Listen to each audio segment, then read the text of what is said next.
It's Sunday morning on CBS. Here again is Lee Cowan. Oscar winner Matt Damon may be best known for that role in Good Will Hunting. His latest movie, though, has him playing a dad from Oklahoma. And it turns out playing the dad is a role he knows well. Our Seth Doane is in conversation with Matt Damon. The red carpets were out of storage and back on sidewalks in the French Riviera city of Cannes this month after remaining rolled up last year due to COVID. The delay did not dampen the glitz and only added to the anticipation of this month's Cannes Film Festival, where at the premiere for the movie Stillwater, Matt Damon and his team received a 5-minute standing ovation. I watched that video of you at Cannes at the premiere. You got choked up. Man, I just was overwhelmed. We've been sitting on this movie for so long, and the idea that I was back in a theater with like 1,000 people. Were you surprised that it touched you so much? I don't know. I'm getting old, man. I think I get choked up easier now than ever since I had kids. It's like my job's become a lot easier because I don't have to try. I don't have to reach for any emotions, whether it's joy or whether it's pain or whether it's because it's all just nearby because the stakes are so much higher when you have kids. He's famous as a leading man and action hero, but we learned the role this actor prioritizes most now is dad to 4 girls. Dad, I need you to do something. And in the film Stillwater, set to be released in the U.S. later this month, he plays a father who travels to France to free his daughter from prison. She's portrayed by Abigail Breslin. The mission is all the more complex because Damon's character, Bill Baker, an oil rig worker from Oklahoma, does not speak a word of French. You locked out? Quoi? Key? You got a key? Action. Action. The movie had all the elements you'd probably expect Damon would consider, including one that has nothing to do with any studio. We kind of had a family meeting about it, and my kids let me do the movie. You know, I really wanted to do it. I've been dying to work with Tom McCarthy, the director, and I just thought it was such a beautiful story and such a great role, so I went for it. Tell me about that family meeting. You sit down with your wife and your girls and say, what do you think? Yeah, I mean, I like that they know that I love my job.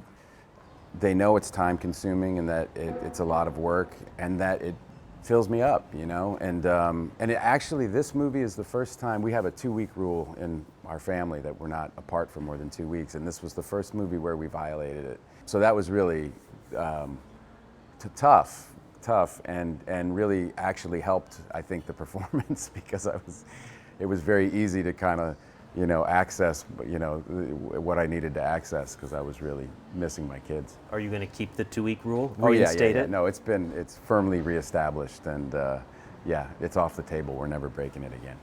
The work was intense even before they started shooting. Damon took a road trip with director Tom McCarthy through Oklahoma to uncover the details he says are key to making a film believable.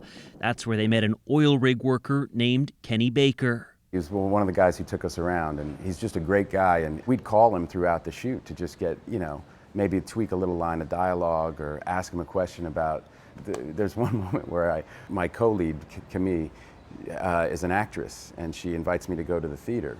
Tom's like, theater or theater? And Kenny just goes, theater, man, you know, and like, so it was stuff like that. It's just very, very helpful to have an expert, you know, in your corner. The studious actor who went to Harvard appeared just as at ease during our time together, quoting ancient Greek authors. It's that great, that Aeschylus quote. Or discussing his beloved Boston Red Sox. Ben would like take him to Red Sox games. Really fell in love the day It's that same range we see on screen as Tom in The Talented Mr. Ripley.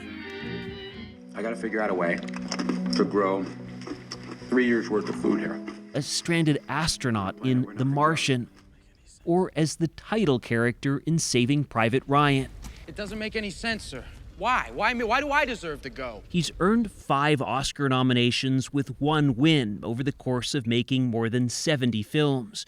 But he's not afraid to hit pause on his career, like when his father died in 2017 and his wife Luciana guided a sort of plot twist for the family, a temporary move to Australia. You know, when my dad passed, I had so many vivid memories of, like, you know, little camping trips or little things, like silly things. Like we went for 2 days and got rained on somewhere, and like, but all of this stuff was flooding back to me. And so I was talking to my wife about it, and she said, well, why don't we go do that? And we went down there, and we traveled all over Australia. We camped. We just had an adventure for a few months.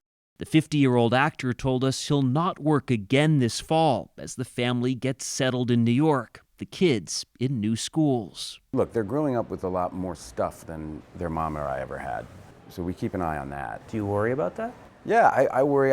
But you know, I think when I got to Harvard, I met a lot of kids who very wealthy. Some of them were in a lot of pain. Their parents weren't there for them, you know, like at all. And I remember thinking, oh, I get it. Like, money doesn't solve anything. He left Harvard and would go on to finish that screenplay which made him famous with co-writer and childhood friend Ben Affleck. It would win them the Oscar. Do a lot of people still connect you with Good Will Hunting? Sure, yeah. Fewer and fewer, you know, younger people don't know it as much. You know, my 15-year-old refuses to see it. She doesn't want to see any movies that I'm in that she thinks might be good. What do you mean? She just likes to give me My daughter said, yeah, remember that movie you did, The Wall? I said, it was called The Great Wall. She goes, Dad, there's nothing great about that movie. So she keeps you down to earth, humble. Yeah, she keeps me my feet firmly on the ground. We found the superstar unfussy, happy to clap to synchronize our cameras. There we go. And self-deprecating during our stroll through Marseille, where they shot the film. I mean, normally I'd be wearing like a t-shirt and a baseball hat and like, you know, I'm dressed like a waiter. But maybe that's helping me blend in. Damon told us he blends in so much that he remembers when he was single and shooting Born Identity in Prague, and he could not strike up a conversation with women in a nightclub. Prague was not your city. Well, my friend turns to me and goes, oh my God, your movies didn't come out here. You're not famous here. And he goes, and you got no moves. You're Maddie No Moves. And so literally that became my name, Maddie No Moves. He'd come to Marseille to thank the local crew with a special screening. This was one of the best experiences I have ever had making a movie. The pandemic may have delayed Stillwater's original 2020 release date, but that delay only deepened Matt Damon's appreciation for being in and at the movies.